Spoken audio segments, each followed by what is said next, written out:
નગરપાલિકામાં આજે નવો ઇતિહાસ રચાયો છે। ફરી એકવાર બ્રહ્મ સમાજમાંથી સંગીતાબેને ચાર્જ સંભાળ્યો છે। વિધિવત રીતે આજે ચાર્જ સંભાળ્યો છે। લગભગ 1 કલાકથી લોકો તેઓનું સન્માન કરી રહ્યા છે, મીઠું મોઢું કરાવી રહ્યા છે, ખેસ પહેરાવી રહ્યા છે, ફૂલહાર માળા સાથે તેઓનું સન્માન થઈ રહ્યું છે। સંગીતાબેન બ્રહ્મ સમાજમાંથી આવે છે, પરંતુ 18 વર્ણના લોકો અહીંયા તેઓનું સન્માન કરવા માટે પહોંચ્યા છે। ડીસા નગરપાલિકામાં વિધિવત રીતે સંગીતાબેન પ્રકાશભાઈ દવે આજે પ્રમુખ પદનો ચાર્જ સંભાળ્યો છે। આજે બપોરે 12:39 વિજય મુહૂર્તમાં સંગીતાબેન પ્રકાશભાઈ દવે ડીસા નગરપાલિકામાં તેમના ટેકેદારો સાથે પહોંચ્યા હતા। ત્યારે ડીસા નગરપાલિકામાં ભારતીય જનતા પાર્ટીના કોર્પોરેટરો સહિત સમગ્ર ડીસાના 18 વર્ણના લોકોએ તેમને શુભેચ્છાઓ આપી હતી, પુષ્પ માળાઓ પહેરાવી હતી, મોઢું મીઠું કરાવી તેઓનું અભિવાદન કર્યું હતું।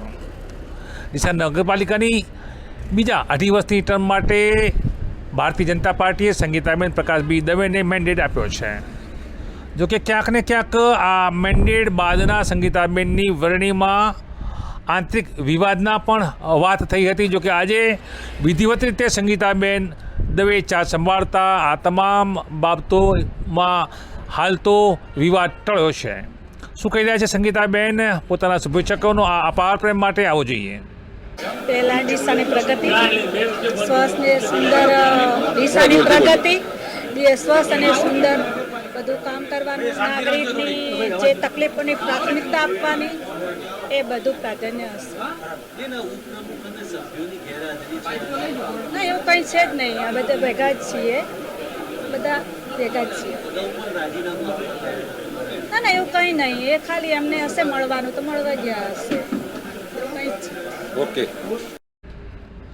તો આપણે જોઈ તે રીતે સંગીતાબેન પોતાના શુભેચ્છકોને સ્પષ્ટ કહી રહ્યા છે, નગરવાસીઓને પણ સંદેશો આપી રહ્યા છે કે ડીસા નગરને સ્વચ્છ, સુંદર અને રળિયામણું બનાવવાનો મુખ્ય ધ્યેય સાથે હું કામ કરી રહી છું। ત્યારે આ બાબતે ભારતીય જનતા પાર્ટીના મહામંત્રી અને મહિલા અગ્રણી કાર્યકરે પણ પોતાની પ્રતિક્રિયા વ્યક્ત કરી હતી। આપણે જોયું તે રીતે ભારતીય જનતા પાર્ટી ડીસા નગરપાલિકા બીજા ટર્મની મુદતમાં સંગીતાબેન દવેને જે શુભેચ્છાઓ આપી રહ્યા છે, આ દ્રશ્યો આપ જોઈ રહ્યા છો। અંદાજિત 1 કલાક સુધી વિવિધ વર્ણના લોકો, વિવિધ સમુદાયના લોકો, ભારતીય જનતા પાર્ટી કોર્પોરેટર તેમજ અન્ય કાર્યકરોએ સંગીતાબેન દવેને શુભેચ્છાઓ આપી હતી। આ પ્રસંગે ડીસા નગરપાલિકાના પૂર્વ ધારાસભ્ય શશિકાંતભાઈ પંડ્યા, પૂર્વ પ્રમુખ રાજુભાઈ ઠક્કર તેમજ ડીસા શહેરના મહામંત્રી હકમાજી તેમજ તમામ જે ટીમો છે, ભારતીય જનતા પાર્ટીનો શીર્ષ નેતૃત્વ કાર્યકરો છે, એ તમામ અહીંયા હાજર રહ્યા હતા। અને ગોવાભાઈ દેસાઈ પણ ખાસ સંગીતાબેન દવેના આ પદગ્રહણ સમારોહમાં હાજરી આપવા પહોંચ્યા હતા।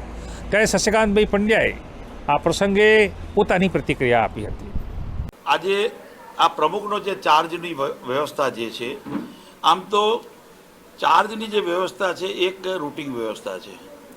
15 તારીખે સાંજે પ્રમુખ તરીકે અમારા ભારતીય જનતા પાર્ટીના પ્રમુખ હતા રાજુભાઈ ઠક્કર, એમની સમય મર્યાદા પૂરી થઈ ગઈ, એટલે 16 તારીખથી સવારે 11 વાગ્યેથી પ્રમુખ તરીકે 10:30થી સંગીતાબેન ચાર્જ લે કે ન લે આપવા પ્રમુખ તરીકે એમની વરણી, એમનું કામગીરી ચાલુ થઈ જતી હોય છે।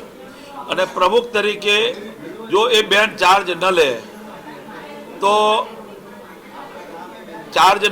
પ્રમુખ તરીકે બેન તો 2 દિવસ ખાલી સીટ રખાય નહીં, અને ખાલી સીટ રહે, ચાર્જ ખાલી રહે, અને કોઈ એવું આકસ્મિક એવી સ્થિતિ સર્જાય તો સરકાર કે પાર્ટીને પણ વિપક્ષો દ્વારા પેલી રીતે ટાર્ગેટ કરવામાં આવે। હવે જ્યારે વ્યવસ્થા જ કરવામાં આવી છે, સરકારની વ્યવસ્થા છે, પાર્ટીની વ્યવસ્થા છે, તો સંગીતાબેન આપોઆપ 16 તારીખથી પ્રમુખ તરીકે આવી જતા હોય છે। 12:39 હિન્દુ શાસ્ત્ર વિધિ પ્રમાણે તેમણે આજે ચાર્જ લીધો છે। પ્રમુખ તરીકે બેન આજે ચાર્જ લીધો ત્યારે તમામ સમાજના લોકો અત્રે ઉપસ્થિત હતા। ભારતીય જનતા પાર્ટીના સિમ્બોલ ઉપર કે ભારતીય જનતા પાર્ટીને સમર્થન કરતા કે ભારતીય જનતા પાર્ટીની વિચારધારા ધરાવતા કે વિચારધારાને સમર્થન કરતા સૌ ચૂંટાયેલા ડીસા નગરપાલિકાના સદસ્યો અત્રે ઉપસ્થિત હતા। આપણે જોઈ તે રીતે આ તમામ કાર્યકરો, ભારતીય જનતા પાર્ટીના આગેવાનો આ સમગ્ર પ્રસંગને ઉત્સવ જેમ ઉજવવા માટે ડીસા નગરપાલિકામાં આજે પહોંચ્યા હતા અને શુભેચ્છાઓનો ધોધ વહાયો હતો. ત્યારે બીજી તરફ ક્યાંક ને ક્યાંક ઉપપ્રમુખ શૈલેષભાઈ રાયગોર તેમજ કેટલાક કોર્પોરેટરની સૂચક ગેરહાજરી પણ જોવા મળી હતી. જોકે ભારતીય જનતા પાર્ટી શીર્ષ જે નેતૃત્વ છે અને શિસ્તને વરદી પાર્ટી છે, ત્યારે હાઈકમાન્ડનો જે આદેશ હોય છે, જે મેન્ડેટ હોય છે, તે આખરી નિર્ણય ગણાય છે. ત્યારે ક્યાંક ને ક્યાંક નાના મોટા વિવાદો આગામી સમયમાં ઠરશે તેવો આશાવાદ પણ સેવાઈ રહ્યો છે. ત્યારે સ્પષ્ટ રીતે આજે સંગીતાબેન પ્રકાશભાઈ દવે પ્રમુખ પદે પદગ્રહણ કરતા સમગ્ર નગરમાં શહેર જે શુભેચ્છકો છે તેઓમાં આનંદની લાગણી જોવા મળી હતી. નમસ્કાર.